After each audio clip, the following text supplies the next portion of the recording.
Bonjour Indinawe Makanidak. What I just said is greetings, all my relations. I am Lorinda Morimoto, a member of SCU and a member of the Racial Justice Action Committee. As an indigenous woman, I like to recognize all my relations, every sentient and non-sentient being, whom neither I nor you can exist without, whether we know it or not. Imagine that a large group of powerful and formidable-looking men enter your neighborhood. They tell you that you, your family, your relatives, and your neighbors may continue to live there and may continue to have all the resources you need to survive as long as you agree to become like them. Dress as they do, speak their language, live as they do, and most importantly, believe in and participate in whatever religion they tell you to. What would you do? Here in Littleton, Massachusetts, this scenario happened in 1645 to a large community of Native Americans. The colonizers from England called the Neshoba, a band referred to as the Massachusetts Indians. Massachusetts was pronounced in various ways depending on how the white settlers understood the local dialect, which has roots in the Algonquian language family. Eventually, Massachusetts became our state's name. Was this a way to recognize the people who were displaced or slaughtered in order to create this state? As we enjoy the benefits of living on this land we call home, there's a way we can show gratitude and respect to those who came before, who did their best to be good stewards of this land. That is by learning about and publicly acknowledging the people who first lived here. The law that gave these colonizers from England the right to displace the Neshoba came from the King of England and was based on what became known as the doctrine of discovery. This doctrine, created in the 15th century, actually by the Pope, basically said that lands not owned and inhabited by Christians could be claimed as lands now owned by Christian European countries who sent explorers to these new land. This doctrine, one of the principles of settler colonialism still in use, became the legal way land and its resources are taken from all Native Americans in the United States. Take yourself back to being confronted by a powerful group of men, and you were being faced with basically eviction from your home, your way of sustaining a living, your way of making sense of your world, and all you hold dear and sacred. Imagine yourselves being those people, the Neshoba, who in order to survive and live, basically unharmed, on lands they had known intimately for generations, had to actually stop participating in any of their sacred ceremonies, cut their hair, and wear it styled as the English immigrants styled theirs, wear clothes like English colonizers' clothes, and become farmers and live in wooden houses like the English did, and accept Christianity as it is practiced in the Anglican Church of England, the colonizer country. To accomplish this conversion of the Neshoba, donors from England sent money to a Reverend John Eliot of Roxbury, Massachusetts, who used the money to establish 14 villages in Massachusetts, one of which was in what is now Littleton. The Native Americans of these villages were called the Praying Indians. Confining these Native Americans within specific boundaries of these villages made it possible to then create more land, especially fertile land, for the white immigrants. There was a war between England colonizers and bands of Massachusetts Indians called, you probably heard of it, King Philip's War. The Neshoba, although remaining loyal to the English colonizers, were not trusted by all their English neighbors, and so allegedly for their own protection were banished to Deer Island, which is in Boston Harbor, until the war was over.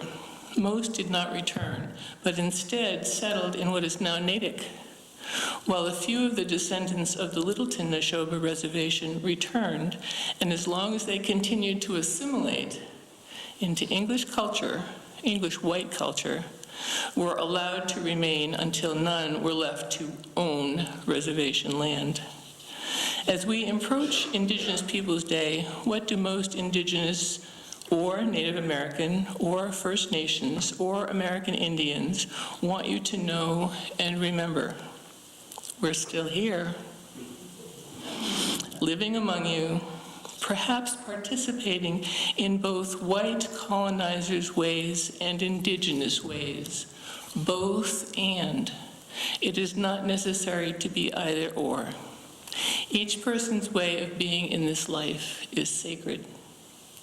I'll close by sharing with you information you've already heard, that the descendants of the Littleton Neshoba praying Indians will be bringing to you next Strawberry Moon at Fay Park, June 2020, a powwow.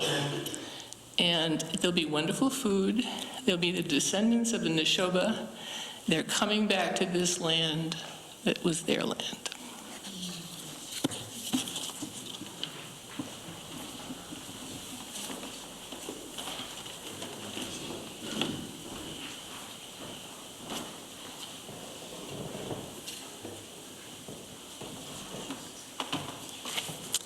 Good morning again. First Church Unitarian has a long history on this land. The first church building was completed here in 1742, not quite 30 years after the establishment of the parish, on land then known as Neshoba Plantation. There have been several church buildings and an evolving congregation over the intervening years, but like almost every other building in this town, in the state of Massachusetts, and in the country, our church stands on land that was not ours to begin with. While we can't change that history, in recent years, institutions, communities, and even countries have established a process for acknowledging the fact that they stand on someone else's land. It has become common practice in Australia, New Zealand, and Canada, for example, to open public meetings and events with an acknowledgement of the native populations whose land was taken and lies under the spaces where those events are held. The United States lags behind in this effort. The U.S. Department of Arts and Culture, don't get too excited, it's not actually a government agency, although it should be. It's a grassroots organization. Calls on all individuals and organizations to open all public events and gatherings with acknowledgement of the traditional native inhabitants of the land. Why should we do so? They cite the following reasons, among others. First, to offer recognition and respect. To counter the doctrine of discovery that Lorinda spoke of with the true story of the people who are already here. To begin to repair relationships with Native communities and with the land. To remind ourselves that colonization is an ongoing process due to broken treaties, land seizures through eminent domain, and other mechanisms designed to separate Indigenous peoples from their land and their cultures. To take a cue from Indigenous protocols, opening up spaces with reverence and respect. To inspire ongoing actions and relationships, the most important reason. I'd like to share as an example our experience at the Museum of Fine Arts Boston, where I work. The process of establishing a land acknowledgement protocol began several years ago with curators in the Art of the Americas who were planning an exhibition about the MFA's early collecting of Native American art.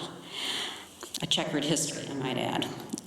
Throughout that planning, they worked with a number of partners in Native communities, including representatives of the Massachusetts people upon whose land the MFA stands. That work culminated with the following statement posted outside the exhibition gallery, and now posted at the museum's entrances. It reads, "Founded in 1870, the Museum of Fine Arts Boston stands on the historic homelands of the Massachusetts people, a site which has long served as a place of meeting and exchange among different nations."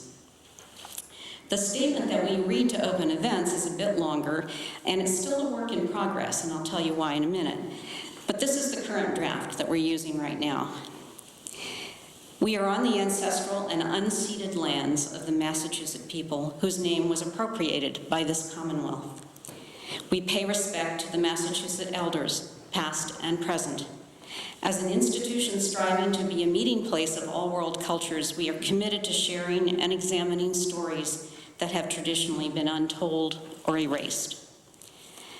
But we are in ongoing discussions, particularly with Elizabeth Solomon, who's a leader in the Massachusetts community. Our curator, Leila Berneo, says, "We have confirmed with her and with the director of the Massachusetts Bureau of Indian Affairs that land acknowledgements should only mention the Massachusetts people. Although other native peoples, such as the Wampanoag, have lived in the region for a long time, Boston is originally the homeland only of the Massachusetts." So part of the ongoing discussion with Elizabeth Solomon is about what is appropriate or not for us to say as non-Massachusetts people. And also working with her offer to create a statement directly from the Massachusetts people. So a key point about land acknowledgement is that it is not simply a statement to be read by rote at events. It is a process that should lead to ongoing relationships with Native communities. And as the U.S. Department of Art and Culture says in its publication on land acknowledgement, naming is an exercise in power. An authentic process of land acknowledgement addresses such questions as who gets to name and be named, whose stories are honored and whose are erased. FCU, as you have learned, stands on the ancestral lands of the Neshoba people. But for us to just create a statement about it without the involvement of that community would simply be another kind of erasure. As you've heard from Lorinda in June of 2020, for the first time in 300 years, the Neshoba will hold a powwow on their native land in Littleton. This is a very big deal. Their Strawberry Moon powwow will take place right across the street in Fay Park, near the site of their traditional ceremonial land. They are working with the Littleton Historical Society to plan the event, and some members of our congregation have been involved in that planning effort and continue to be. What a wonderful opportunity for us to work with them to create a land acknowledgement process and statement here at FCU. In our summer planning meeting, the deacons set as one of their goals to foster learning and action about preemptive radical inclusion. And part of that was working to create an acknowledgement of the land we stand on. That was one way we hoped to do that. So you may remember that Reverend Lara mentioned this idea of preemptive radical inclusion as one of her key takeaways from last June's General Assembly. According to Cindy Beal of Peace and Justice Consulting, practicing preemptive radical inclusion means we choose to operate from the assumption that everyone is always and already in the room. It is preemptive because we don't wait for someone to tell us that they are or need X, Y, or Z before we start having their presence impact how we think, speak, and act. It is radical because we make the radical decision that X, Y, and Z are already part of our definition and perspective of who we are. In the case of the Neshoba people, they were in the room long before we arrived. Let us work with them to honor their ancestral and continued presence. May it be so.